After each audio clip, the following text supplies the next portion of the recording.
জান্নাতে ব্র্যান্ডের জিনিস আল্লাহ রাইখা দিয়েছেন। সবচেয়ে নিম্ন ব্র্যান্ডের জিনিস হলো 3 কিলোমিটার ঘেরের লেহেঙ্গা।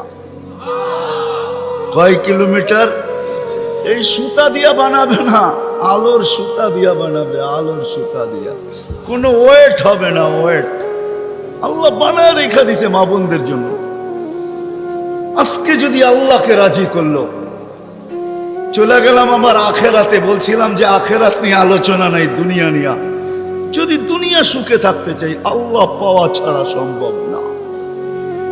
আল্লাহ যদি পাওয়া যায় তাহলে দুইজনে কয় কাপড়, তারপরও কেক কাটা ছাড়া হ্যাপি। কেক মনে হয় বোঝেন নাই?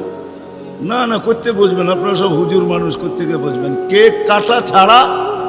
আর আমরা তো কেক কাইটো হ্যাপি না, ওরা তো কেকই কাটে না, ঠিক না? তারপরও কি 3 দিন পর্যন্ত ফাতেমা রাদিয়াল্লাহু তাআলা আনহার ঘরে চুলা জ্বলতেছে না। সকালে বাহির হয়েছেন আলী রাদিয়াল্লাহু তাআলা আনহু, বিকালে ফিরতেছেন। ফাতেমা অপেক্ষা ছিল আজকে কিছু জুটবে। যখন দেখতেছেন বিকালে আলী ফিরতেছে রাদিয়াল্লাহু তাআলা আনহু, চেহারাটা মলিন, হাত দুইটা খালি।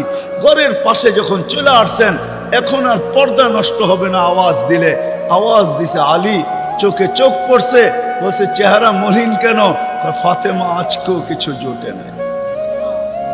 তো ভিতর থেকে আওয়াজ আসতেছে, আলী ওয়াজাদনা শাকারনা লাম নাজি সাবারনা। পাবো তো শুকরিয়া আদায় করব, না পাবো তো সবর করব। আলী তুমি কি ভুলা গেলে? শুকুর আর সবর যে করে তার সাথে আল্লাহ, যাদের সাথে আল্লাহ থাকে তাদের চেহারা মলিন হওয়া শোভা পায় না। আলী তোমার চেহারা মলিন কেন? হাসবে তো দরজা খুলবো, নাইলে খুলবো।